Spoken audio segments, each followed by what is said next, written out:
Hey, thanks for being a part of the conversation. Let's do it. Let's play it forward. These are real people with real stories. The struggle to play it forward.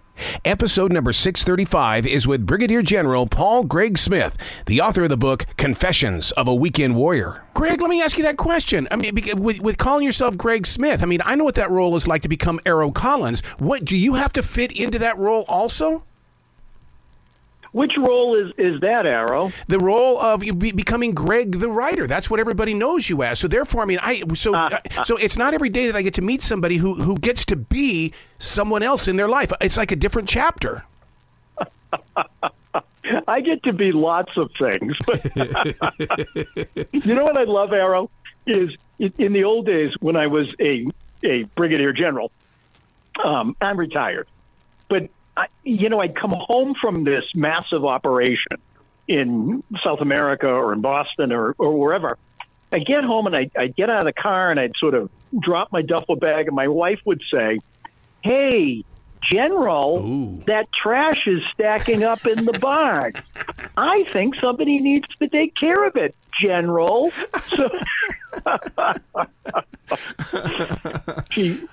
She was wonderful at cramming my ego back into my Red Sox baseball cap. Oh, my God. That's like my wife. She looked at me one day and she says, don't give me any of your DJ radio crap because I know people more famous than you. And I was like, oh, my God.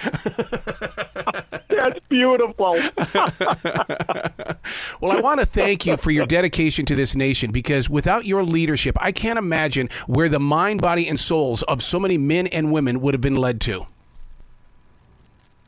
Well, Arrow, thank you, but it was really an honor to be able to serve in the positions that I served in, and I mean that. Wow. I was the lucky one. Well, as you explain in your book, though, that one of the things that really stands out is that my brother was in the National Guard. He served our nation in the Guard in the early part of the 1970s during the Vietnam War. It's not the same National Guard as it was back then. I mean, what they expect today, oh my God, it's almost like you're world keepers. Can I tell a quick story? Please. So I came through ROTC. Yep. And of course, most of my colleagues went into the regular Army. I went in the National Guard because I wanted to be a special ed teacher. There were sort of two vocations tugging at me. My biggest military experience was with the 82nd Airborne Division at Fort Bragg. Yes. All of a sudden, I'm in the Massachusetts National Guard. We're at our first summer camp at Fort Drum. So I've got my platoon, and we're laying out our defense. We're digging in the machine gun. We're plotting artillery fires, all of the mechanics of setting up a good defense. All of a sudden, I hear this whistle. My guys jump up and go racing to the command post headquarters. The weapons are on the ground, the wire's sitting there, the machine gun's all by itself. I'm like, what the heck? And I follow him, and there is the first sergeant, and he whips off this tarp, and it's a trailer full of ice and beer. No. And it's cocktail hour. And I'm scratching my head saying, where the hell am I? The National Guard in the 1970s and 80s ran on as much beer as they did diesel fuel.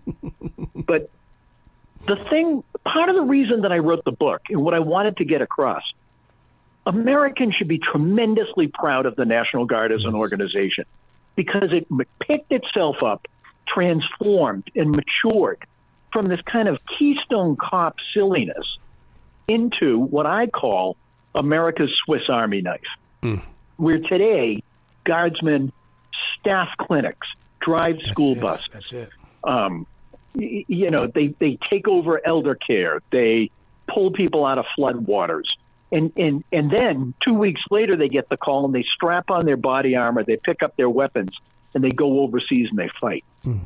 And that's a tremendous versatility, flexibility that institution now is able to provide to the American people that 30 years ago it couldn't think about. You know, we in the very beginning.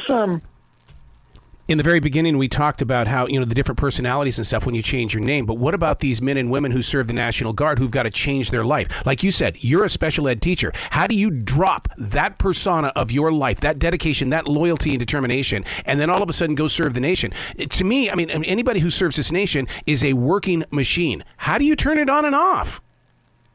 So, Arrow, that's the interesting point, and therein lies the strength of the National Guard. I used to work for a general who said, when you get a guardsman, you get two professionals. Yeah. And that's so true, that they are mothers and fathers. They're mechanics. They're truck drivers. They're nurses. They're teachers. They don't leave that behind. When they go on duty in uniform, those skills are still there. Mm-hmm. That's why the National Guard is so effective in dealing with emergency and disaster responses, because they're citizens as well as soldiers. They understand they can empathize with the people who are being victimized in that situation. You know what they're really good at? They're really good at riot control. Yes. For that reason. Mm-hmm. I remember my first riot. 9 days into it, it turned into a love fest. I remember when it was all over, the strikers 6 months later sent an invitation to the armory inviting the soldiers to their Christmas party. But the first night, it was ugly. Man, we had a riot here in Charlotte a couple of years back, and I'll tell you what, sure, the media was doing their job, getting right there in the middle of it all, but is it all like that? You being in the center of that, and I think that was one of my draws to this book, because I don't know what it's like to be in a situation of chaos. I'm sorry, Arrow, to laugh, but maybe that's what we did best in the 70s and 80s was chaos. Ooh, yeah. No. I remember that riot experience quite well. And I was young. But it was really the first time in my life that I saw the face of somebody who really wanted to kill me. Oh, God. But it was ugly. But the interesting thing is, across the 9 days that we were on site for that civil disturbance, guardsmen managed to form a human connection with the rioters, so that by the end, people were like sitting down, sharing lunches, actually sharing a case of beer at one point. I remember I came around the bushes and caught my guys sitting in the grass drinking beer with the rioters. Oh, my God. And I said, oh, my God, I can't let this happen. And then I stepped back and said, the mission is to keep peace here.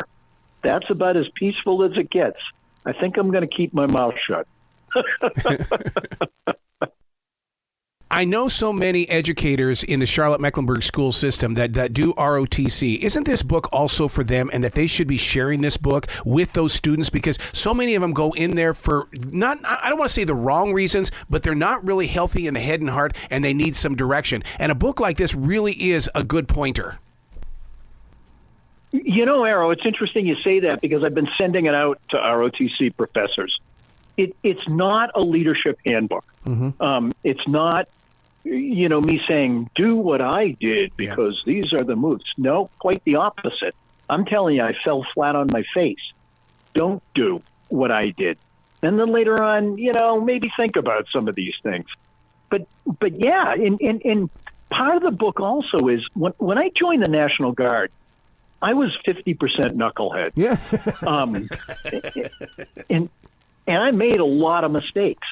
The message there is that maybe you screw up in your life and you fall down. But you know what? You got a good heart and you got drive. You can still finish the race strong. Mm-hmm. I don't want to brag, but I came out of this as a general. So, yeah. I must have learned something. But you've got to love that discipline, though, because I know even as a third-degree black belt, the discipline that we are trained with it sticks with you forever. And you being the son of one of the greatest generations, oh my God, that discipline, they came with discipline. Our parents did. Well, I'm sorry if I can tell another story. Please. In ROTC, I had a mentor. He was actually part of Delta Force, and we didn't know it. I didn't know it until he died. But anyway, I was at ROTC down at Fort Bragg, and I wasn't doing well. And he came up to me. He said, "Hey, Greg, how are you?" And I said, "Oh, Sarge, they're riding me hard. I can't do anything right." And he's like, come here. You want to fix them?" And I said, yeah. Tell me how to fix them. He says, "Well, I'll tell you the secret." He said, "Lean in." And he yelled in my ear. Oh, God. He said, "Don't mess up." Only he didn't say mess, but I can't say that word on the radio. You know what? Through 40 years, that stuck with me. That whenever I felt like I was on the ropes, when I felt like I was defeated, when I felt like the enemy was too great to overcome, I realized that the only solution is to bear down, work harder, be tougher, don't whine, and don't make mistakes.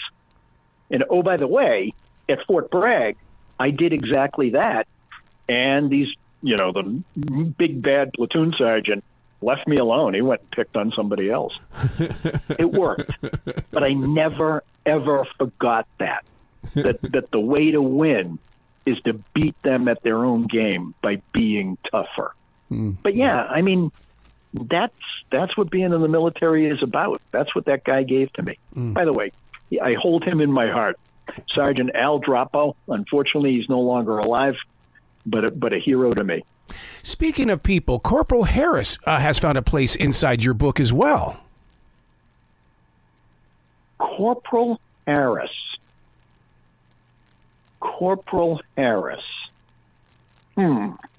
Tell me about Corporal Harris. Something about that. The one thing that I read about it, and I wanted to talk about it because a jokester that Corporal Harris had an issue, and it was like, okay, so how do you deal with other people that you're serving with that have these issues, especially with your background in special education, because you come in there with people skills, understanding the ups and downs and the unexpected, and then you get someone like a Corporal Harris who's going to add something to your day. So, Arrow, let me just tell you why I'm a little quizzical. I could only use the real names of people in my book who gave me permission. Okay. So the person that you are referring to is a euphemism, which is why I was lost a little bit. So this is a person who was crossing boundaries around crossing sexual boundaries with one of the first women in our platoon. And the point of the matter is that as a leader, we lead by inspiration, by motivation, by calling on people's better angels. But what I had to learn is that sometimes when people screw up, you need to ball your fist and you need to smack them in the head. And I'm sorry, maybe I'm not supposed to say that on the air, but that was a really good example. The problem was I didn't do it fast enough, and I lost that young lady because she never should have had to put up with that from him. But that was part of what I learned is that, motivation, inspiration, appealing to people's better nature is the best way to form a team and to get the best out of people. But you know what? When somebody's not listening and you give them plenty of chances to listen, sometimes you need to just,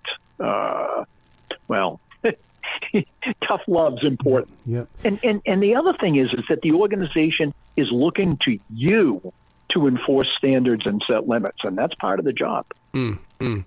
Mike Rowe is known for doing the dirty jobs, and the thing is that one of the things that I'm so inspired by you as an officer, you were put on lunchbox duty. I kind of chuckled when I heard that, because all of a sudden that keeps you down to the ground with the real Joe. Loved it. Yep.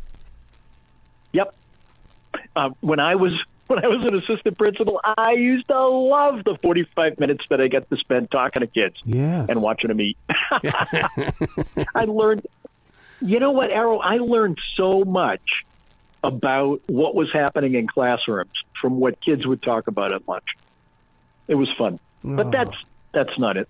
Did I write about that in the book? Yes, you did. Otherwise, I wouldn't know anything about it. I mean, that. Well, I suppose. How would you know that? Right. know what? You're probably saying, did this guy read his own book? So where can people go to find out more about you, General, or Greg? Where would you like people to go to find out more about you? So that, because I love your stories. I love them. To me, it's Americana, and it's just a piece of history that we cannot ever forget. So Arrow, I guess that the point is, just read the book, because there are no secrets in there. I have to tell you, my son's fiance said to me at one point, now this young lady is about to marry into the family, and I've only met her a few times. She says to me at one point, "Nick, let me read your book. Yeah. Did you really have a machete that you were going to go into a fight with?" And I said, "Ooh, maybe I shouldn't have put that part in the book." Oh, my God. Please come back to this show anytime in the future. The door is always going to be open for you. Oh, Arrow, this was fun, and I'm working on another book, and when that one's done, Arrow, I definitely will be back. Well, one of your books has to be How to Survive the Southern Heat in North Carolina when you're at Fort Bragg. Oh, heavens, I think about that a lot. The next one, though, is about my adventures in South America. Oh, God. That was a really interesting time. Oh, wow. Oh, I can't wait for that. Okay, I'm going to book you then. We got to get together and talk again. Then I better get writing. Okay, buddy. Well, you have a brilliant day today, okay? Yeah. Thanks, Arrow. This was fun.